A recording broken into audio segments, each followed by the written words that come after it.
Hello and welcome to this week's episode of Fratello Talks. I'm your host Nacho, and this week I'm joined by my colleagues Daan and RJ. And we're going to be discussing a topic that's here by popular demand, right, RJ? You've received a number of Back by dope DMs. demand.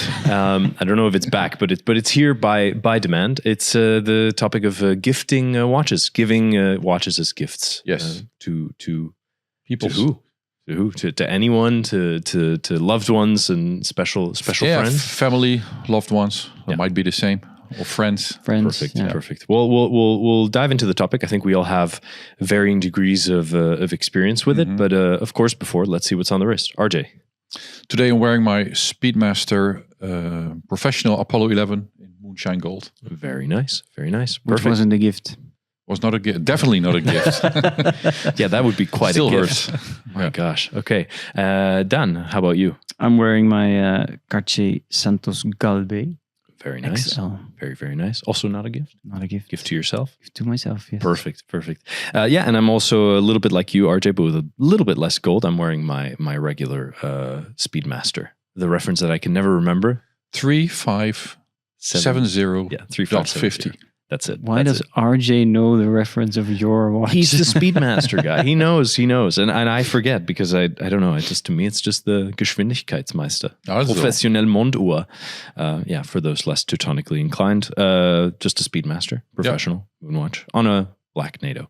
And did you use wrist butter this morning? I actually didn't butter up my wrist. We have it here, of course, but maybe that the will last also two be unsellable cans. exactly. These were the ones used for the photo shoot and used here in the office to make sure all of our wrist shots and wrist rolls are nicely hydrated. So Exactly. maybe that will also be back by popular demand sometime be, in the yeah. future. We'll see. Could We'll be see, a we'll nice see. gift. It could be an ideal gift. But in what cases do we think it's appropriate to give a watch as a gift? Are there any? Do you think it's is it a go-to gift for us? I mean, we're all watch guys. Is it a go-to or? I don't know if it's a go-to gift. I think if you gift your young kids like a flick flack or a swatch, I don't believe you have to put that much thought into it, to be honest. That can be a gift from a trip or for Santa Claus or Sinterklaas or whatever. But gifting a watch to your girlfriend, boyfriend, wife, husband, kids at older age, or other family members or friends, I think that's a very tricky one. Because a watch, let's say we're talking about expensive watches, right? Sure. Well, expensive or let's say more significant than a flick flack. That's what I mean. Or a so Casio, like the Swiss Federation of Exports, they say everything above 500 is a Expensive. luxury watch. Because often those kind of watches are meant as a lifelong companion, right? So if you gift a watch that is not the taste or up to someone's liking, it's a bit of a hassle or a burden because you receive such a precious gift and you don't feel comfortable or you don't like to wear it or whatsoever. So it's very difficult because I gifted my then girlfriend, now wife, a watch when we not just met, but I think after a year or so for her birthday, Tag Heuer. And it was a bit of a tricky thing because she didn't have anything with watches back then. She just pointed out that watch at some point in front of a retailer's window. Oh, that's a nice watch. Then I bought it for her. But it's a bit tricky. And then afterwards I bought some more watches for her. I even proposed to her with a watch and a ring, of course, but also with a watch. It was a Rolex Explorer. And but even there, it was not 100%. Because I asked her before that, well, so what type of watches do you like? And she pointed out that Rolex and the Cartier Tank Française, I think it was. So I looked at the Cartier Tank Française and there was so much stuff engraved on the back. So you could not put in a personal engraving. Yeah, true. Yeah, I had a personal engraving in mind. And so then the Rolex was the other option basically left, which was good because it has a blank case back. But still, because she gave me the option of not the option of 2 watches, she didn't know. She just pointed out those 2 watches. You still don't know if it's spot on.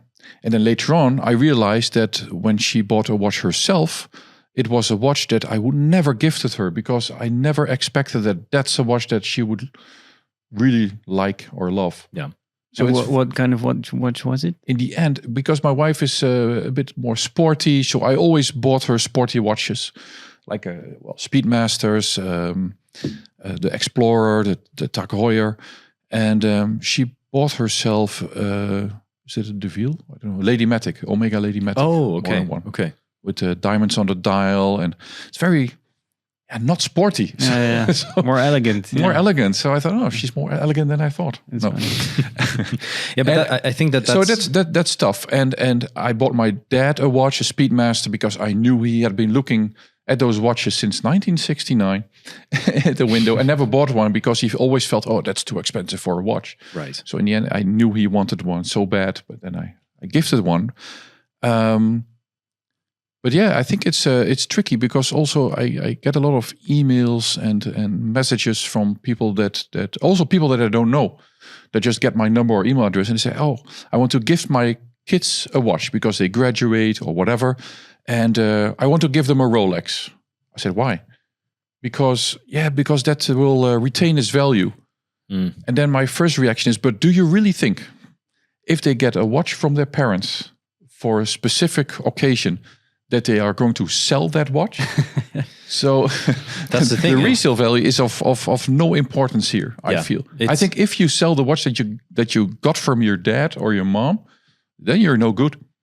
Yeah, it's kind of that's the thing. So I think you raised several good points, including the fact that when you do pick a watch for somebody, it's quite an imposition, right? It's a bit like going to somebody's housewarming party and bringing them a huge piece of art or something that's like a decoration, and that can you be don't know what their taste is necessarily, and then it puts you in this awkward position where you think, oh God, now I have to hang this in my house somewhere, or do I have to put this on display? Yeah, but maybe that's exactly the reason why those parents are thinking, well, even if they don't like it, at least it keeps its value.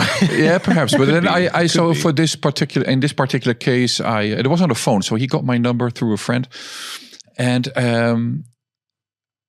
then I said, why don't you? Because it's such a big gift, and important. It was important to him to gift his one son or two sons watches. I said, why don't you take them to the retailer and let them pick a watch that they would love to wear for the rest of their lives? Exactly. And that's the other thing.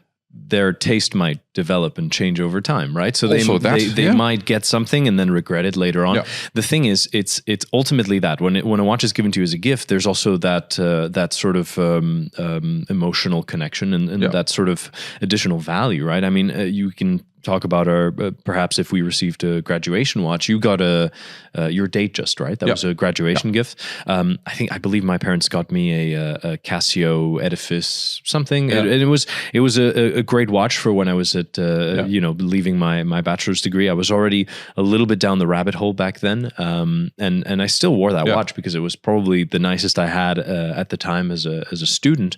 And of course, I would never sell it, right? It doesn't matter whether it retains its value or not. It's still a sort of a souvenir of a very specific time, and with the added meaning of having been a gift from my parents.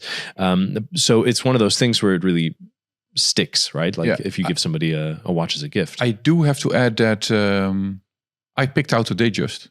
Right. So my mom wanted to give me a watch for my graduation, and then I picked a Datejust. So I did that myself, basically, and that's also why. Right. At least I was given the choice, basically. And you don't have the surprise. But at the same time, at least you get something that you never, let's say, like regret, or that you suddenly get and you don't. Well, the surprise effect is quickly gone, of course. Yeah, and the watch will be there for a long time. Yeah, and it's more about the gesture, I guess. That you get something from your parents for a significant event in your life, and it's not that much about the surprise anymore. And there's also difference. So, based on the messages that I get, and perhaps you as well, it's also a lot of heritage watches. So watches that are like handed down, basically. Yeah, heirloom watches. And that's fine. You don't have an option. That's your watch. It can also be a burden, but then you just receive that watch as a heirloom, like you say. Yeah. But if you really want to buy someone a watch, that's so incredibly difficult. And even so I mentioned the example of my wife because I know her very well. And then in the end, she still buys a watch that I would never got her myself. Yeah. So that's a bit of a it was for me a point also. You always should give them the option. What do you want? And let's buy it together or have a look at this retailer or boutique. Definitely. I think that works best. It is true that when you gift someone a watch, you do also the giver or me in this case to my wife. I also a little bit want it to be a surprise or for it to be a nice experience, at least to pick up the watch or to go somewhere. So I chose to, we talked about it and she said that the Cartier tank would be a nice option for her. So it was the time that the tank Solar Beat was coming out. And of course. Yeah. I tried to order it in Paris. So it would be like, it was for her birthday, but I wanted to be a little bit of a romantic experience. So I booked a hotel in a weekend in Paris, and I made sure that the watch was ready for her there. And then the watch itself wasn't really a surprise, but the trip there and the experience there and picking up the watch was a surprise. It already gives it some good memories, right? It already becomes this souvenir and beyond a luxury product or a luxury object, it becomes a meaningful one, which I think is everything that you can hope for when you gift somebody a watch. And whether you achieve that with an experience like this or with an engraving or that kind of thing, I think that there's no wrong way. But yeah, and do you have any other experiences in either receiving or giving watches as a gift? Not yet, no. I would love to receive more watches if you're watching this. But no, gifting, my kids are quite young, so 4 and 5, so they weren't really ready for a watch right now. But my daughter is turning 6 very soon, so I think she's ready to, she's starting to look at the clock and see what time it is. So it might be the right time to give her a watch for her birthday. But it will, definitely be something less significant than a Rolex. You really can't go wrong with Swatch and Flick Flack. I mean, I'm sure that I had before the first. I always say my first watch was a F91W. That's the first watch that I remember. But I'm almost know beyond any doubt that I had some sort of like as a really small kid, some sort of Flick Flack or that kind of thing. Yeah. Which is just a great choice because it's affordable. Kids really like the brightly colored, different themes that are available. For kids, it's not that. But it was funny. Even there, I was surprised because at the airport there's always a Swatch boutique with Flick Flacks. Yeah. And we walked by with my kids, and I asked them like, which one do you like? So I thought it was going to be the most colorful one, or the one maybe they don't have really diamonds but shiny stuff on the dial. Yeah. And they were more like, the one with the robots, and then really no colors at all or something. Yeah. And even there with your wife it's difficult, but with your kids it's maybe even more difficult. Yeah, but with kids they might like something different the next day already. Yeah. So it's a bit. I think for kids it's just also a fun experience. And I have my first watch, which was also a Casio W14, and I still have it. It's in my drawer here in the office. Nice. And needs a new battery. And but I don't really have I have memories of that watch, so that makes so that's the connection basically. Mm-hmm. I exactly remember when I got it and where I got it. Yeah. So that's kind of fun. But I have to say, the Datejust is something else that you then get for your graduation. Definitely. I actually remember that my parents took me to a shop to pick out a Flick Flack when I was younger. I don't know what age I was, but 25. Yeah, exactly. But they wanted to make sure that I liked the watch and I wasn't going to wear it. Yeah, But like you say, you might have some expectations, especially in regards to what your kids might like, and if you were just to pick it out by yourself and give it to them as a gift, you could easily get it wrong. Also, when not faced with choice, you might just see it and really like it. Yeah. But you know, when you're faced with this wall of colorful watches, then hey, you never know what's going to be the right pick. So other than for like, let's say, what have we covered? We've covered graduations, we've covered proposals or weddings, and birthdays. Well, I received a watch from my wife for my first Father's Day. Oh, 2013, when my daughter Charlotte was born. I think one of the first Sundays after there was a Father's Day in the Netherlands, and I think it's different around the world, the dates for Father's there's Day. a couple different dates. I think. Yeah. And it was funny because my wife bought me a watch, and also in hindsight, later on I heard how it went down. She also didn't know what to buy me. Basically, what she wanted to buy a watch, but she didn't know what kind of watch because she didn't know exactly what I have or had. Yeah. And the Gold Speedmaster hadn't come out yet, so no, not yet. Of course, that's and.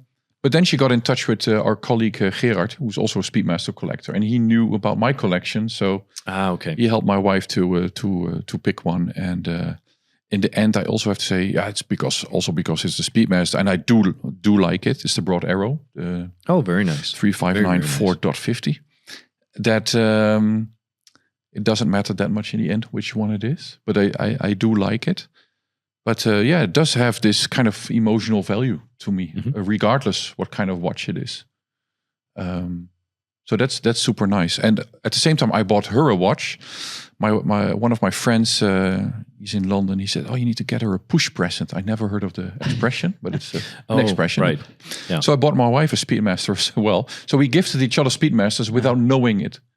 Oh, that's nice. Each other. So that was kind of neat. And for Father's Day or Mother's Day, I think you can buy a watch. It's for like marking significant events, basically. Yeah, I mean, that's I can tell you that the one sort of experience recently for me was when my mother turned 60 last year. It was basically my father and I came together and we did a little bit of research, and she had always wanted to have a Cartier tank. So we did our research, and we had set a budget, and we managed to get her that gift. And of course it was really meaningful to her, and she wears it on special occasions and really enjoys it. So it's also but this was something that she had been mentioning for many years. She would say, "Oh, my dream watch would be a Cartier tank." So it had been something that she'd been saying since I was a kid, basically. And so that was nice to also bring it back full circle. And obviously, my dad sort of relied on what I knew about watches and my experience in buying watches also pre-owned in order to be able to get a good deal on that. And so that was, but that's the thing. You kind of have to know either from knowing the person well enough, or from basically allowing them the choice, or from perhaps speaking to a close friend of the person who you're buying the gift for. It's good to always have a bit of an idea of what kind of watch you should get the person. So, or include a gift receipt. Yeah, then you can exactly. That's my question for you. Okay. If someone would buy you a watch that you don't like, let's say just hypothetical, it's a Bell & Ross, a square one, and you really don't like that watch. I know you do, but in this example, you really don't like that watch. You get the receipt. What do you do? And it's not from your mom or dad, or it's from a friend or an uncle. No, let's say it's an uncle. An uncle. Okay. Yeah, it's a good question. I think, to be honest, if they've given you the gift receipt, it's implicit. Hey, I'm giving you this. I'm not sure if it's your thing. That's a good one. I think then I wouldn't feel bad. But let's say they engraved it. Oh, well, come on! But then you can't give. Then the gift receipt is null and void, right? Okay, no. Let's say you get a beautiful Bell & Ross in purple with a yellow dial, and there's no receipt. Okay. Will it be on Chrono 24 a week later? Not a week later, and not 2 weeks later. No, I think, to be honest, if it's a gift, I would personally probably keep it, to be honest. It's also the thing with a gift is that sometimes it also opens up the realm of something that's totally new to you. I mean, a purple Bell & Ross with a yellow dial is difficult for just about anybody. But I mean, it might be something a little bit unexpected, right? And maybe you grow to like it, maybe you don't, and but I think keeping it is probably easier than facing a pretty awkward Christmas dinner. Hey, where's that watch I got you? Oh, oops. I mean, it's. I had once. I think it was for my 28th birthday or something, and it was for a birthday. And then my wife, I think then girlfriend, gifted me a Mont Blanc pen, fountain pen. Mm-hmm. But it was from this. It's not a Meisterstuk, it's the other collection. Like they have the Star Walker and the other models. Right. I don't know the name, but I know what you mean. I don't know the model, the collection. But I thought, I have like one very similar. It is a little bit different, but I one that is very similar. I thought, it's also a pity that I have two pens that are so similar. And I was not collecting pens at the time. So I asked, can we exchange it? And then we did. We went here to Akkerman, the famous fountain pen shop in The Hague. And then I exchanged it for a Pelican M800. Very nice. 805. And still, I have to hear about this from my wife once in a while. You exchanged that gift for something else. Yeah. So that's also the thing. You got to know the person you're working with, right? I mean, if it's somebody who truly doesn't mind, but that's another thing. Maybe ask and see. She does it with read the room a little bit with a wink, but of course. Yeah. But you have to be very bit cautious, I would say. Yeah. You could even sell the watch and get the other one something. But also, the money you got from But it also, perhaps it goes in both ways. That if you gift something special to someone. And that can be a €500 watch or €5,000 watch or something in between or more. That you keep in mind that perhaps it's not exactly what the person wants to have. And then keep in mind, I'm very open to exchange it to someone that he or she will truly love and wear. Yeah. Because that's perhaps more rewarding than gifting someone a watch. Yeah. That he or she then never wears. Yeah, it's always better, I would say, to make the informed decision, to make the informed choice. I also bought my dad a Citizen diver, the NY0040. Classic diver, was around, I think, since a year after the classic Seiko SKX, and he had seen mine on my wrist and had said, "Oh, I really like that watch. It's automatic. Oh, that's really cool." And so I knew that I had gotten mine also pre-owned, relatively cheap on eBay Kleinanzeigen, of course, back in the German days, and so I had my eyes open for one, and basically got him one for his own, which was also nice to then sort of have the same watch as my dad. So that was another sort of experience of this kind of thing, and then with my girlfriend, I haven't ever gotten her anything that's overly expensive. Also for fear of because she's not necessarily like a watch person. So she really wears her watches. So she's not going to be super precious with them. So for me, I'm always a little bit worried of like, if I get her something that's sort of super nice, it might end up getting a little bit chewed up. But at the same time, I've bought her a few mechanical watches, and she really enjoys them. So it's you have to kind of know your audience, and hey, perhaps someday there will be a special birthday or something like that, a special occasion to get her like a first serious watch. But it would absolutely have to be an informed decision. You got her the Moose watch as well, right?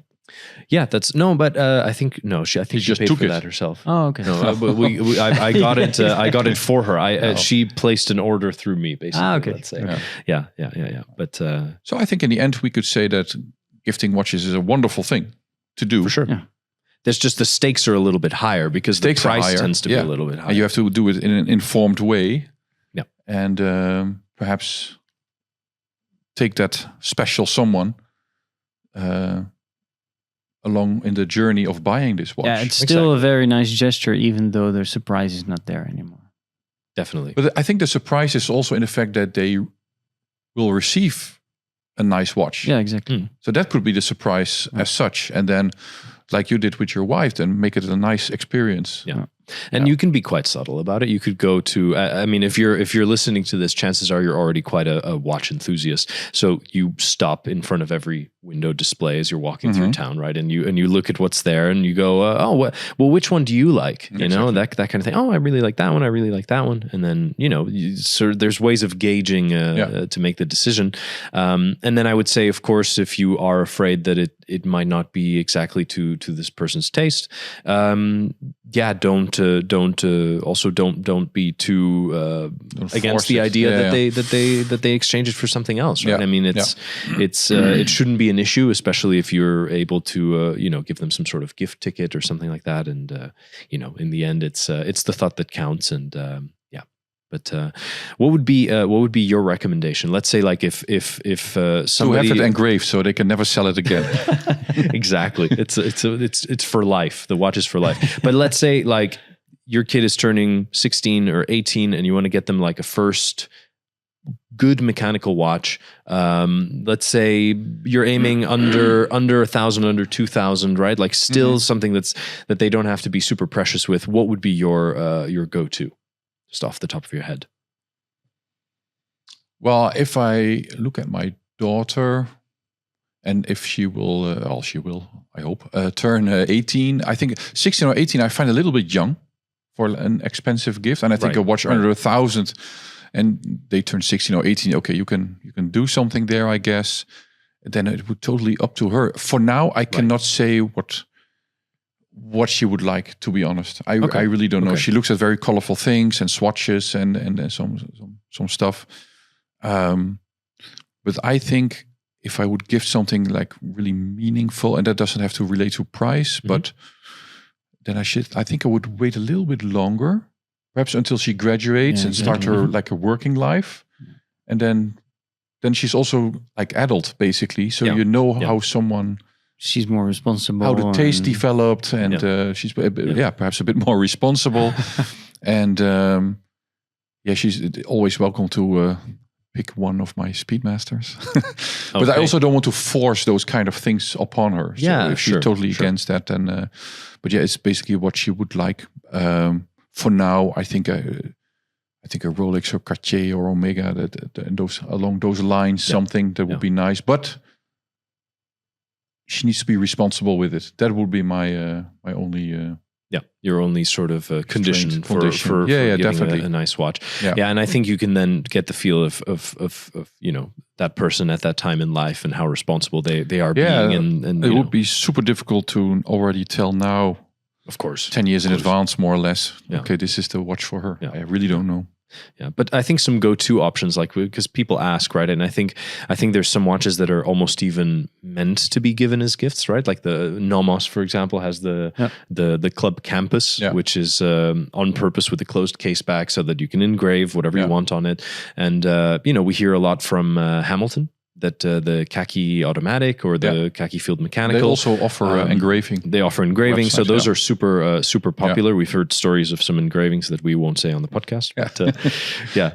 But hey, you can put anything on there, and clearly, but it's I think that those are good options as well. And I think I think what you said earlier, is that it's something that they need to, their taste can change, of course, over the course of years. And so perhaps it would be good or interesting to consider a watch that is rather timeless.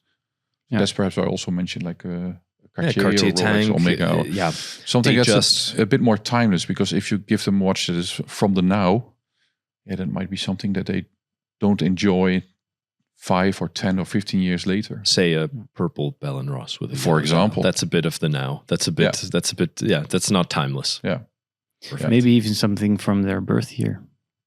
Yeah, that's also nice. That's a nice way not to go a new about watch, but a vintage watch. Neo vintage. So my daughter's not watching or listening anyway, but so I bought a watch in 2013 with that reason, that I thought, And of course, my wife got her Speedmaster in 2013. It's stamped on the day of birth, so that could be something to hand over. And that I think that's also a nice thought, but that is more like a heirloom thing, or that you then gift. I try to correct that in the so when I was born in 77, my dad didn't buy a watch in 77 for me. And then I bought watches for my year of birth. I bought several ones, a Submariner. I had a GMT Master 1675. I bought a new old stock Speedmaster from 77.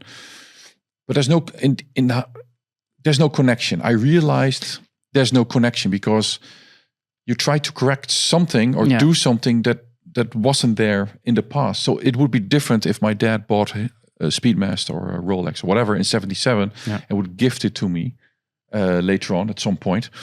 And now you try to compensate. And that doesn't make any sense because I have no emotional connection with that watch from 77.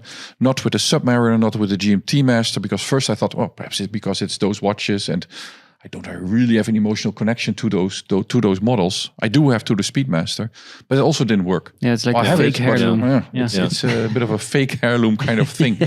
And we have the advantage though as watch enthusiasts to be a little bit mindful and to kind of make that happen, because that's the thing. I mean, for me, it's also I come from a family where there hasn't been a special interest in watches, and I have a couple of my grandparents' watches, and they're nothing super fancy, nothing super special, but they're special to me because obviously with having that connection. But us as watch enthusiasts and as let's say like really at the forefront of watch enthusiasm, you have the opportunity to almost create that, and I think that is perhaps a good way to go about it, right? Like either gift one of your personal watches to a child or purchase something on their birth year for them ahead of time. Yeah. So let's say a little Nacho is born, and you are going to buy a watch on that day or date or year. Will you wear the watch, or will you put it in the safe and keep it for 18 years in the safe? So that's a good, well, definitely for more than 8 years, I think. 18, sorry. Yeah, 18. Imagine. Well, we see that actually. I was going to talk about this, the when you see celebrities with like toddlers basically wearing gold Rolexes and all that stuff, DJ Khaled and the Kardashians and all that. It's Lil Klein. Let's not encourage that behavior. It's not good. But yeah, it's a good question. Does it have more meaning when it's been sitting in the safe, or does it have more meaning when your father's or mother or whoever has been wearing it for those years? I don't know.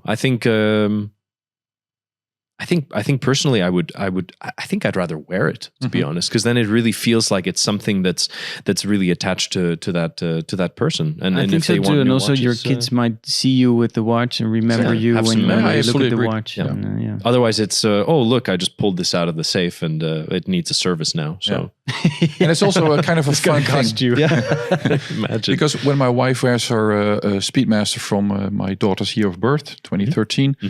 Sometimes my wife says, this will be for you at some point.